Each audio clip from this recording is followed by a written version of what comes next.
René Guénon, Introduction générale à l'étude des doctrines hindoues. 4e partie, les interprétations occidentales. Chapitre 3, le théosophisme. Si l'on doit, tout en déplorant l'aveuglement des orientalistes officiels, respecter tout au moins leur bonne foi, il n'en est plus de même quand on a affaire aux auteurs et aux propagateurs de certaines théories dont nous devons parler maintenant, et qui ne peuvent avoir pour effet que de jeter du discrédit sur les études orientales et d'en éloigner les esprits sérieux, mais mal informés, en leur présentant comme l'expression authentique des doctrines de l'Inde un tissu de divagation et d'absurdité. Assurément indigne de retenir l'attention. La diffusion de ces rêveries n'a d'ailleurs pas que l'inconvénient négatif, mais déjà grave que nous venons de dire. Comme celle de beaucoup d'autres choses analogues, elle est, de plus, éminemment propre à déséquilibrer les esprits plus faibles et les intelligences moins solides qui les prennent au sérieux. Et à cet égard, elle constitue un véritable danger pour la mentalité générale. Danger dont la réalité n'est attestée déjà que par trop de lamentables exemples. Ces entreprises sont d'autant moins inoffensives que les Occidentaux actuels ont une tendance marquée à se laisser prendre à tout ce qui se présente des apparences extraordinaires et merveilleuses. Le développement de leur civilisation dans un sens exclusivement pratique, en leur enlevant toute direction intellectuelle effective, ouvre la voie à toutes les extravagances pseudo-scientifiques et pseudo-métaphysiques, pour peu qu'elles paraissent aptes à satisfaire ce sentimentalisme qui joue chez eux un rôle si considérable en raison de l'absence même de l'intellectualité véritable. En outre, l'habitude de donner de la prépondérance à l'expérimentation dans le domaine scientifique, de s'attacher presque exclusivement aux faits et de leur attribuer plus de valeur qu'aux idées, vient encore renforcer la position de tous ceux qui, pour édifier les théories les plus invraisemblables, prétendent s'appuyer sur des phénomènes quelconques, vrais ou supposés, souvent mal contrôlés, et en tout cas mal interprétés, et en qui on par là même beaucoup plus de chances de succès auprès du grand public que ceux qui, voulant n'enseigner que des doctrines sérieuses et sûres, s'adresseront uniquement à la pure intelligence. C'est là l'explication toute naturelle de la concordance, déconcertante au premier abord, qui existe, comme on peut le constater en Angleterre et surtout en Amérique, entre le développement exagéré de l'esprit pratique et un déploiement presque indéfini de toutes sortes de folies simili-religieuses, dans lesquelles l'expérimentalisme et le pseudo-mysticisme des peuples anglo-saxons trouvent à la fois leur satisfaction. Cela prouve que, malgré les apparences, la mentalité la plus pratique n'est pas la mieux équilibrée. En France même, le danger que nous signalons, pour être moins visible, n'est point négligeable. Il l'est même d'autant moins que l'esprit d'imitation de l'étranger, l'influence de la mode et la sottise mondaine s'unissent pour favoriser l'expansion de semblables théories dans certains milieux et pour leur y faire trouver les moyens matériels d'une diffusion plus large encore, par une propagande revêtant habilement des formes multiples pour atteindre les publics les plus divers. La nature de ce danger et sa gravité ne permettent de garder aucun ménagement envers ceux qui en sont la cause. Nous sommes ici dans le domaine du charlatanisme et de la fantasmagorie, et s'il faut plaindre très sincèrement les naïfs, qui forment la grande majorité de ceux qui s'y complaisent, les gens qui mènent consciemment cette clientèle de dupes et la font servir à leur intérêt dans quelque ordre que ce soit, ne doivent inspirer que le mépris. Il y a d'ailleurs, en ces sortes de choses, plusieurs façons d'être dupe, et l'adhésion aux théories en question est loin d'être la seule. Parmi ceux-là même qui les combattent pour des raisons diverses, la plupart ne sont que très insuffisamment armés et commettent la faute involontaire mais néanmoins capitale de prendre pour des idées vraiment orientales ce qui n'est que le produit d'une aberration purement occidentale. Leurs attaques, dirigées souvent dans les intentions les plus louables, perdent par là presque toute portée réelle. D'autre part, certains orientalistes officiels prennent aussi ces théories au sérieux, Nous ne voulons pas dire qu'ils les regardent comme vraies en elles-mêmes, car étant donné le point de vue spécial auquel ils se placent, ils ne se posent même pas la question de leur vérité ou de leur fausseté. Mais ils les considèrent à tort comme représentatives d'une certaine partie ou d'un certain aspect de la mentalité orientale. Et c'est en cela qu'ils sont dupes, faute de connaître cette mentalité, et d'autant plus aisément qu'il ne leur semble pas trouver là, pour eux, une concurrence bien gênante. Il y a même parfois d'étranges alliances, notamment sur le terrain de la science des religions, où Burnouf en donna l'exemple. Peut-être ce fait s'explique-t-il tout simplement par la tendance anti-religieuse et anti-traditionnelle de cette prétendue science, tendance qui la met naturellement en rapport de sympathie et même d'affinité avec tous les éléments dissolvants qui, par d'autres moyens, poursuivent un travail parallèle et concordant. Pour qui ne veut pas s'en tenir aux apparences, il y aurait des observations fort curieuses et fort instructives à faire, là comme en d'autres domaines, sur le parti qu'il est possible de tirer parfois du désordre et de l'incohérence, ou de ce qui semble tel en vue de la réalisation d'un plan bien défini, et à l'insu de tous ceux qui n'en sont que des instruments plus ou moins inconscients. Ce sont là, en quelque sorte, des moyens politiques, mais d'une politique un peu spéciale. Et d'ailleurs, contrairement à ce que certains pourraient croire, la politique, même au sens plus étroit où on l'entend habituellement, n'est pas tout à fait étrangère aux choses que nous envisageons en ce moment. Parmi les pseudo-doctrines qui exercent une influence néfaste sur des portions plus ou moins étendues de la mentalité occidentale et qui, étant d'origine très récente, peuvent se ranger pour la plupart sous la dénomination commune de néo-spiritualisme. Il en est, comme l'occultisme et le spiritisme par exemple, dont nous ne dirons rien ici, car elles n'ont aucun point de contact avec les études orientales. Celle dont il s'agit plus précisément, et qui n'a d'ailleurs d'oriental que la forme extérieure sous laquelle elle se présente, est ce que nous appellerons le théosophisme. L'emploi de ce mot, malgré ce qu'il a d'inusité, se justifie suffisamment par le souci d'éviter les confusions.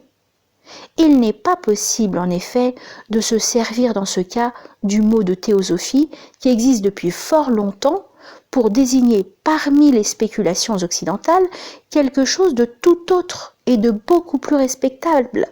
dont l'origine doit être rapportée au Moyen Âge. Ici, il s'agit uniquement des conceptions qui appartiennent en propre à l'organisation contemporaine qui s'intitule « Société théosophique », dont les membres sont des théosophistes, expression qui est d'ailleurs d'un usage courant anglais, et non point des théosophes.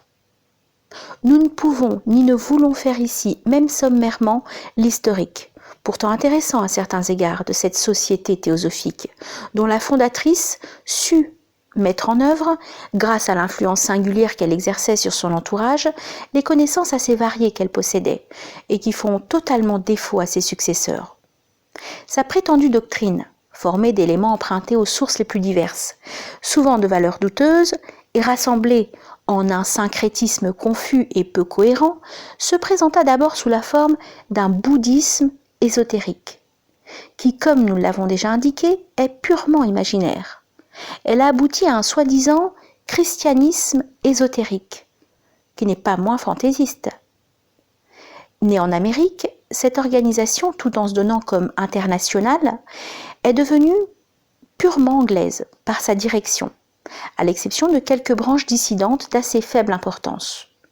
Malgré tous ses efforts, appuyés par certaines protections que lui assurent des considérations politiques que nous ne préciserons pas, elle n'a jamais pu recruter qu'un très petit nombre d'hindous dévoyés, profondément méprisés de leurs compatriotes, mais dont les noms peuvent en imposer à l'ignorance européenne.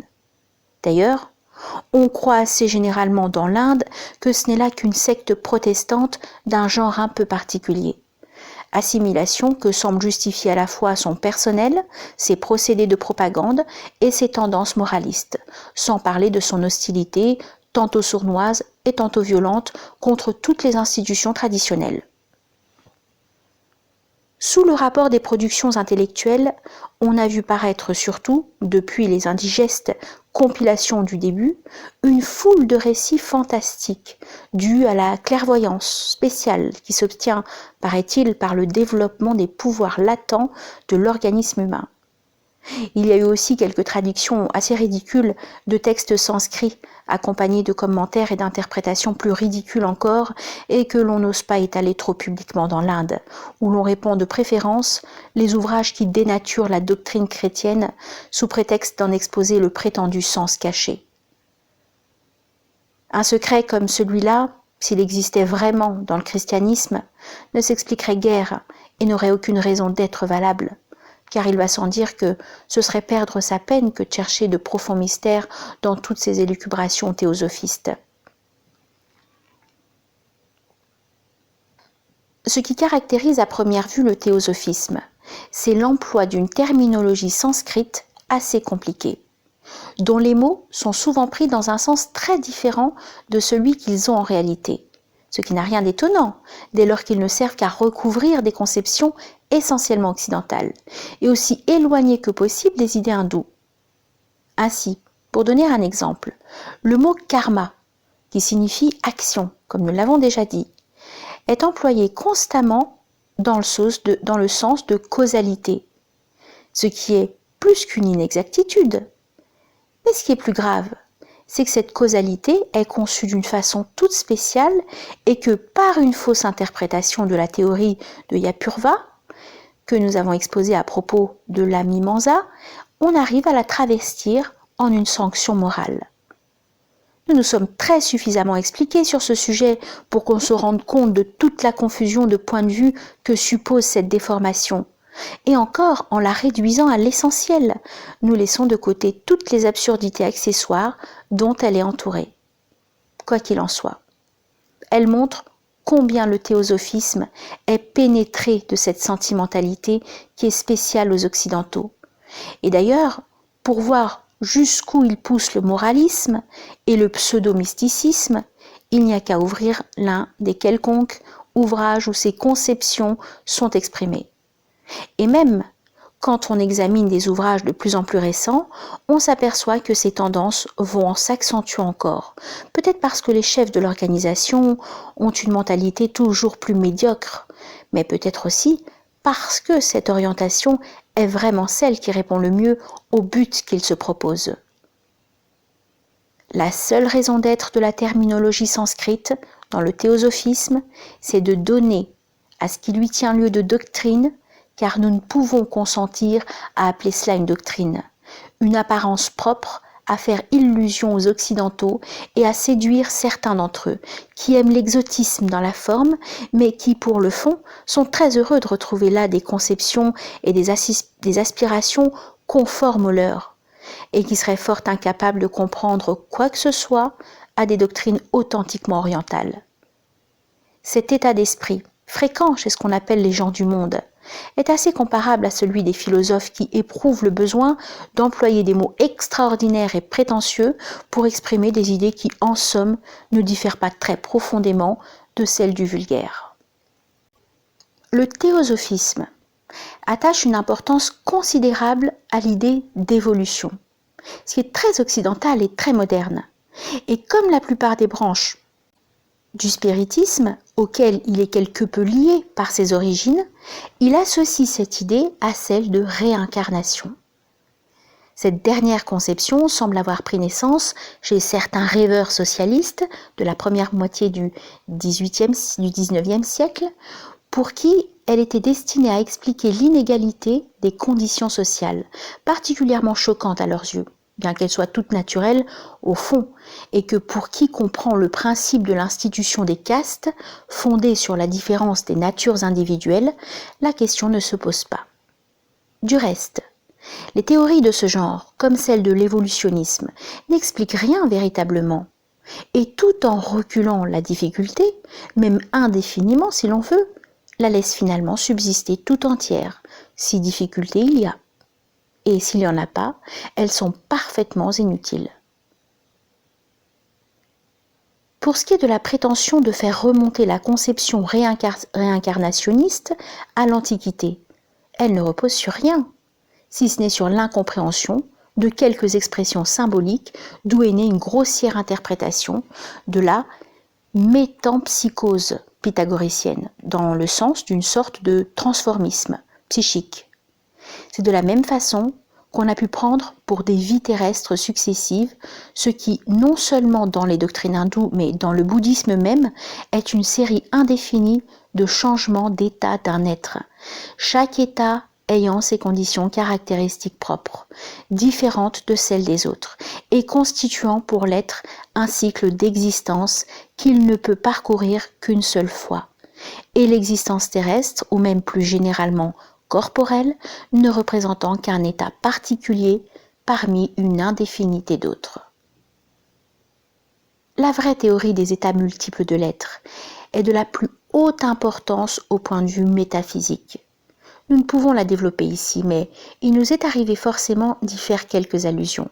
notamment à propos de l'apurva et des actions et réactions concordantes. Quant au réincarnationnisme, qui n'est qu'une inepte caricature de cette théorie, tous les orientaux, sauf peut-être quelques ignorants plus ou moins occidentalisés dont l'opinion est sans aucune valeur, y sont unanimement opposés. D'ailleurs, son absurdité métaphysique est très facilement démontrable, car admettre qu'un être peut passer plusieurs fois par le même état revient à supposer une limitation de la possibilité universelle, c'est-à-dire à nier l'infini. Et cette négation est en elle-même contradictoire au suprême degré. Il convient de s'attacher tout spécialement à combattre l'idée de réincarnation. D'abord parce qu'elle est absolument contraire à la vérité, comme nous venons de le faire voir, en peu de mots, et ensuite pour une autre raison d'ordre plus contingent, qui est que cette idée, popularisée surtout par le spiritisme, la plus inintelligente de toutes les écoles néo-spiritualistes et en même temps la plus répandue, est une de celles qui contribue le plus efficacement à ce détraquement mental que nous signalions au début du présent chapitre, et dont les victimes sont malheureusement beaucoup plus nombreuses que ne peuvent le penser ceux qui ne sont pas au courant de ces choses.